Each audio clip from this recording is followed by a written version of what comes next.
Assalamualaikum warahmatullahi wabarakatuh. Selamat pagi. Sebelum kita belajar, marilah kita berdoa menurut agama dan kepercayaan kita masing-masing. Berdoa, mulai. Selesai. Pada hari ini, kita akan mengawali pembahasan dimulai dari diagram Venn. Diagram Venn merupakan suatu gambar atau diagram untuk menyatakan suatu himpunan. Adapun cara untuk membuat diagram Venn adalah sebagai berikut. Yang pertama, menggambar sebuah persegi panjang untuk menunjukkan semesta atau himpunan semesta dengan mencantumkan huruf S di pojok kiri atas. B. Menggambar bangun tertutup atau kurva tertutup untuk menyatakan suatu himpunan. C. Memberi noktah atau titik berdekatan dengan masing-masing anggota himpunan. Sekarang perhatikan contoh menggambar diagram Venn. Himpunan semesta anggotanya mawar, anggrek, melati, matahari. Himpunan A anggotanya mawar, anggrek, melati. Himpunan B anggotanya matahari, anggrek, mawar. Coba kita perhatikan himpunan A dan himpunan B. Apakah ada anggota yang sama? Coba kamu perhatikan. Ya. Ada kan? Nah, yaitu anggota yang sama yaitu mawar dan anggrek. Karena sebagian yang sama, maka gambarnya saling berpotongan. Himpunan A dan himpunan S, himpunan B saling berpotongan. Yang pertama kita tuliskan anggotanya adalah di perpotongan A dan B. Karena anggotanya sama yaitu mawar dan anggrek. Karena A juga mempunyai anggotanya melati, kita tinggal menuliskan sisanya melati di luar perpotongannya. Untuk B, kita tulis matahari. Inilah contoh diagram Venn. Kemudian contoh yang lain. Perhatikan himpunan semesta anggotanya 1, 2, 3, 4, 5. B anggotanya 1, 2, 4, 5. A anggotanya 1, 2, 4. Perhatikan himpunan A, semua anggota himpunan A ada di dalam B. Jadi A berada di dalam B. Nah, kita gambar berarti ada dua himpunan. A-nya berada di dalam B. Kita tulis dulu A-nya 1, 2, 4. Di luar A itu B. Itu kita sisanya 5. Jadi himpunan A berada di dalam B. Dan 3 di luar dari A dan B. Sudah perhatikan gambarnya. Sekarang kita lanjutkan diagram Venn yang berikutnya. Himpunan semesta 1, 2, 3, 4, 5 dan terusnya atau bilangan asli. L anggotanya 1, 2, 3, 4, 5. Himpunan M anggotanya 1, 2, 3, 4, 5. Perhatikan anggota L dan anggota M sama. Jadi gambarnya berhimpit jadi 1. L sama dengan M, anggotanya 1, 2, 3, 4, 5. Nah, S-nya karena bilangannya tak berhingga, maka semestanya tidak perlu dituliskan semua. Karena kalau kita tuliskan tak terhingga banyaknya. Sekarang kita lanjutkan.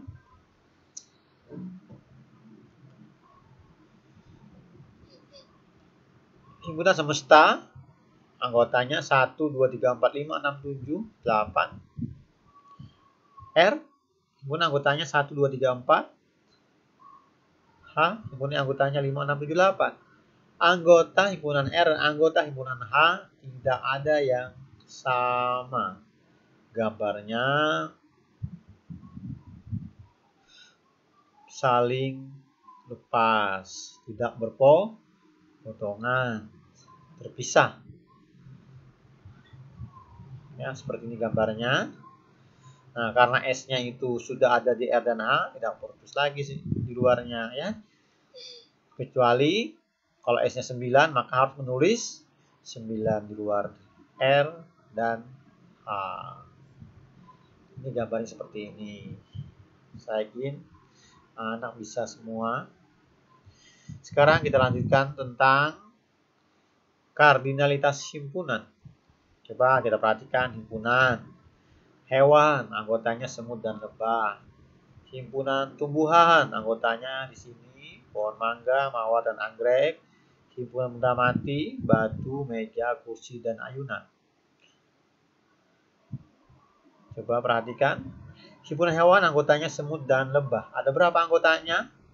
Ya, 2. Himpunan tumbuhan, anggotanya pohon mangga, mawar dan anggrek. Anggotanya ada berapa? 3. Benda mati, anggotanya batu, meja, kursi, dan ayunan. Anggotanya ada 4. Jadi, bilangan-bilangan tersebut disebut dengan kardinalitas himpunan. Saya ambil di sini, misalnya banyak anggota himpunan benda mati, itu ada 4. Bilangan 4 disebut dengan kardinalitas himpunan. Dinotasikan N, buka kurung C, tutup kurung sama dengan 4. Jadi kardinalitas himpunan adalah bilangan yang menyatakan banyaknya anggota dari suatu himpunan. Sekarang kita lanjutkan tentang diagram himpunan bagian. Ya. Cuma kita perhatikan himpunan A, himpunan B, himpunan C.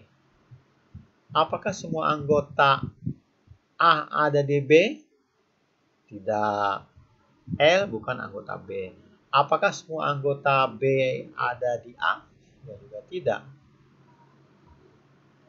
Apakah semua anggota A ada di C?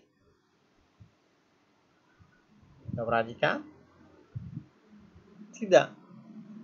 Karena L anggota A. Namun L bukan anggota C. Nah, sekarang perhatikan yang B. Apakah semua anggota B ada di C?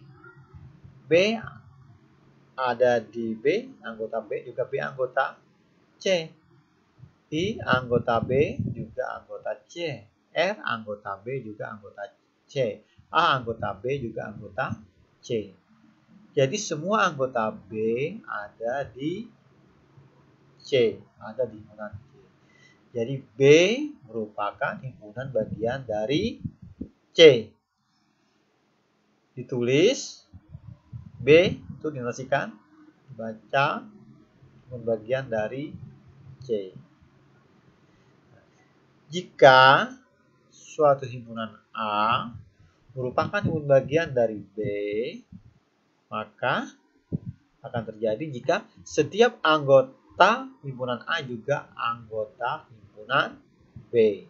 Nah, kalau yang tadi himpunan B, himpunan bagian dari C, berarti setiap anggota B juga merupakan anggota himpunan C. Nah, sekarang kita lanjutkan himpunan kuasa. Ya. Himpunan kuasa ini adalah merupakan himpunan-himpunan bagian dari sebuah himpunan. Ya. Dari sebuah himpunan. Oke. Sekarang suatu himpunan kosong, berarti banyak anggotanya itu 0. Himpunan bagiannya yaitu himpunan kosong itu sendiri, banyaknya ada 1. Suatu himpunan yang anggotanya itu A, berarti banyak anggotanya ada 1. Himpunan bagiannya yaitu himpunan kosong dan himpunan yang anggotanya A, berarti ada 2. Himpunan yang anggotanya 2. Di sini anggotanya A, B, berarti 2 anggota. Himpunan bagiannya himpunan kosong, himpunan A, himpunan B, himpunan yang anggotanya, himpunan kosong, himpunan yang anggotanya A, himpunan yang anggotanya B, himpunan yang anggotanya A dan B, ada 4.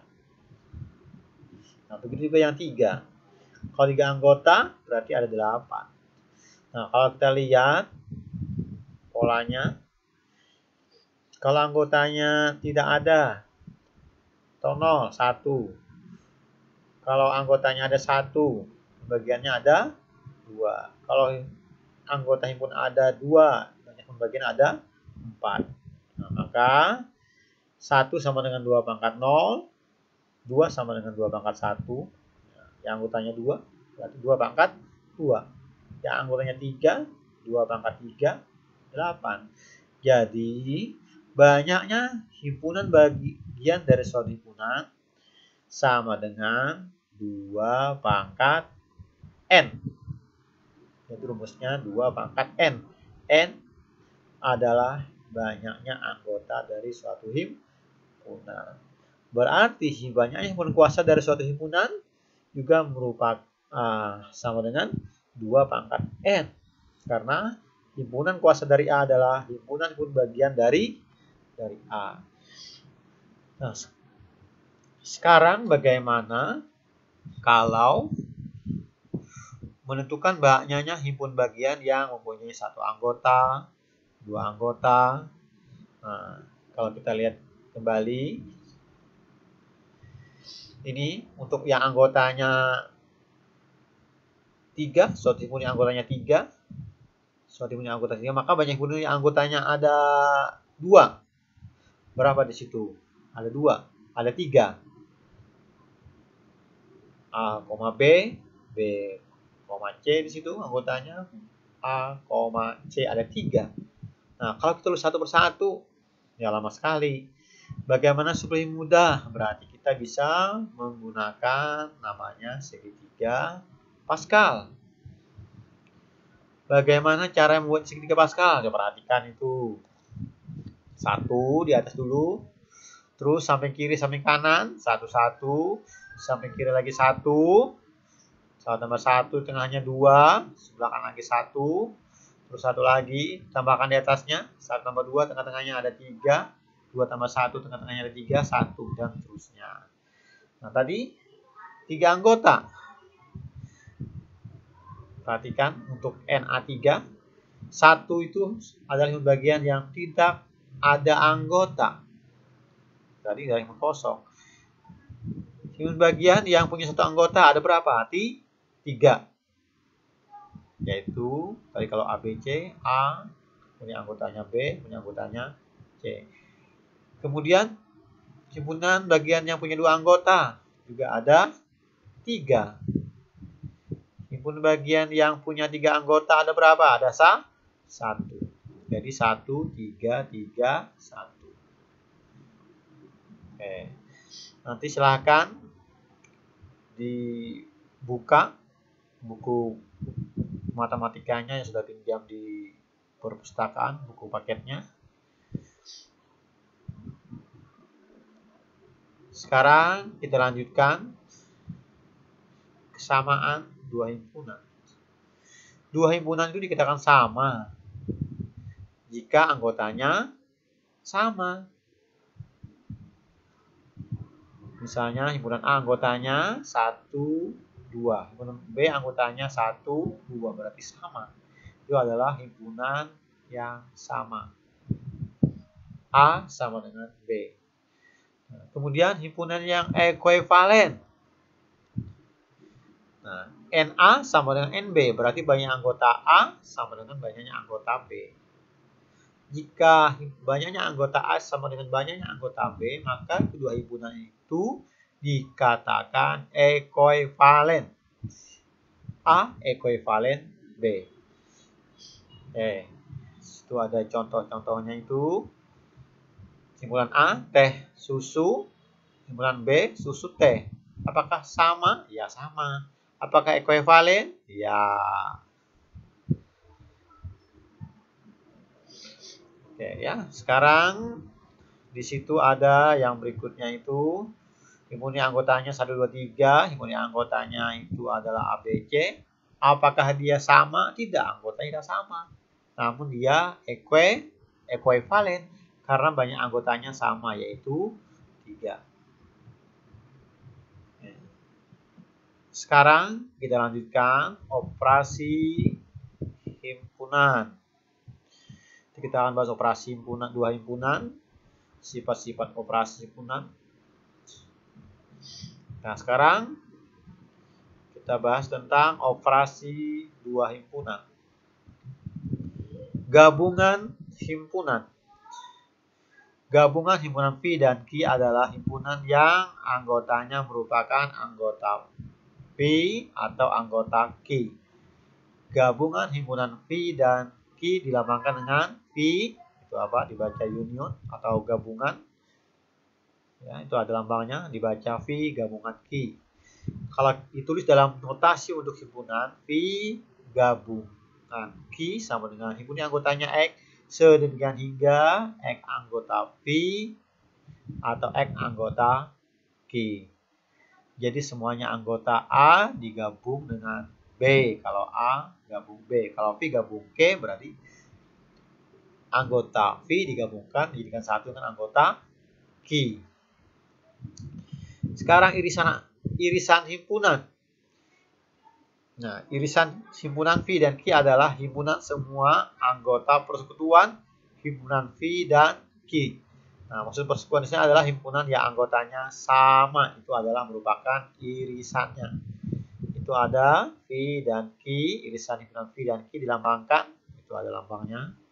Dibaca itu adalah phi irisan qi. Jika dinyatakan dalam notasi pembentuk himpunan, phi irisan Q adalah himpunan anggotanya X sedemikian hingga X anggota phi dan X anggota Q. Itu ada gambar diagram pennya. Itu yang diarsir yang sama kalau dia perpotongan. Kemudian selisih himpunan. Nah, selisih himpunan phi dikurang Q. Nah, itu adalah anggota phi yang bukan anggota qi. Himpunan anggotanya anggota phi yang bukan anggota qi. Ini selisih dari dua himpunan. Kalau ditulis dalam notasi bentuk himpunan, phi kurang qi, himpunan anggotanya X, sedemikian hingga X anggota phi dan X bukan anggota qi. Nanti ada contohnya. Sekarang kita lanjutkan komplement dari suatu himpunan.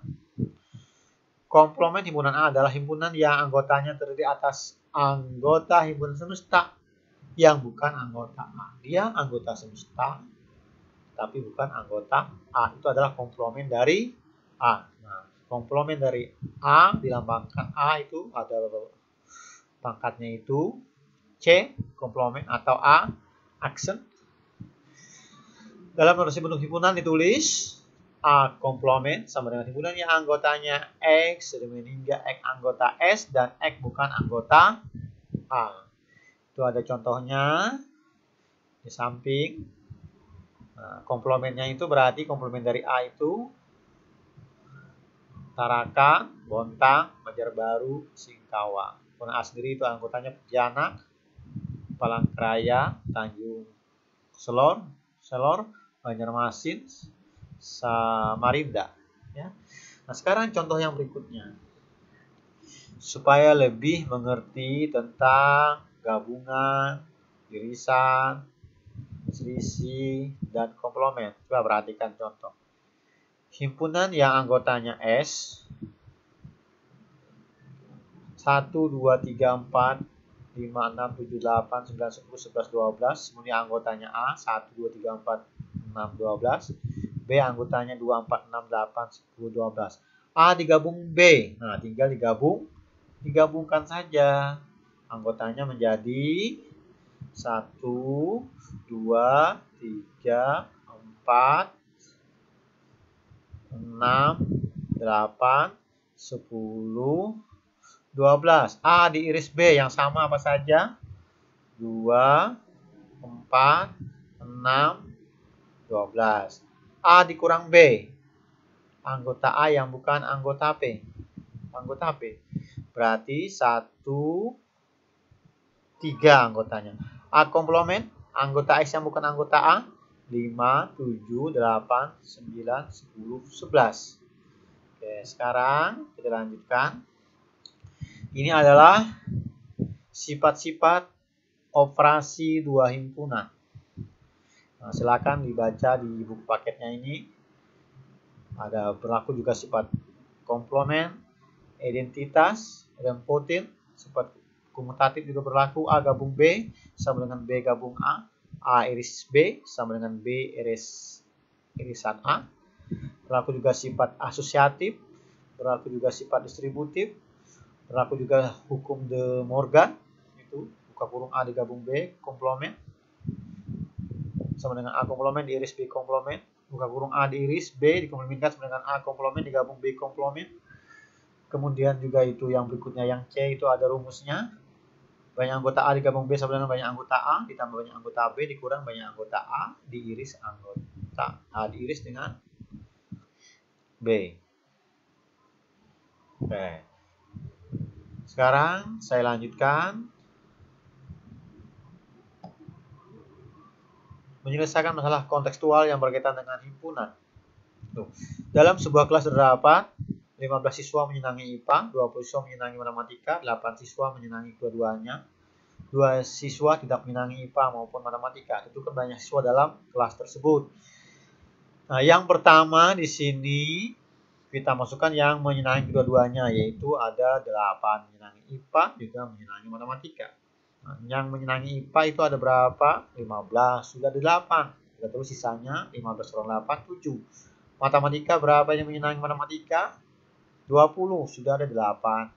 Berarti 20 dikurang 8, berarti yang menyenangi matematika saja itu ada 12. Yang tidak menyenangi matematika maupun IPA ada 2. Jadi banyak siswa dalam kelas tersebut. Kita tinggal menjumlahkan 7 tambah 8 tambah 12 tambah 2 sama dengan 29 siswa. Sekarang yang berikutnya, contohnya berikutnya. Dalam sebuah kelas terdapat 32 siswa. 18 siswa menyenangi IPS, 22 siswa menyenangi matematika, 2 siswa tidak menyenangi IPA maupun matematika. 2 siswa tidak menyenangi IPS maupun matematika. Ini keliru, mohon maaf. Tentukan banyak siswa dalam kelas tersebut. Kita misalkan banyak siswa yang menyenangi kedua-duanya itu X, maka X itu perpotongan antara yang menyenangi IPS dan matematika. Kemudian yang menyenangi IPS ada 18, berarti 18 kurang X. Yang menyenangi matematika ada 22 dikurang X. Yang tidak menyenangi matematika maupun IPS ada 2. Kalau kita selesaikan berarti 18 dikurang X ditambah 22 dikurang X. Saya ulangi, 18 dikurang X ditambah X ditambah 22 dikurang X ditambah 2 sama dengan 32.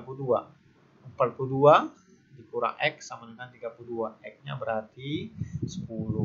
Cara lain bisa kalau mau cepat. Yang 18 tambah 22 tambah 2 kurang 32. 42 dikurang 32 sama dengan 10. Jadi banyak siswa yang menyenangi kedua-duanya adalah 10 siswa. Mungkin untuk pertemuan hari ini Saya akhiri sampai di sini. Nanti kita lanjutkan minggu depan. Minggu depan insya Allah kita ulangan tentang himpunan. Materinya sampai hari ini. Kemudian tolong tugasnya dikerjakan. Oke. Kalau ada kesalahan mohon maaf. Saya akhiri sampai di sini. Wassalamualaikum warahmatullahi wabarakatuh.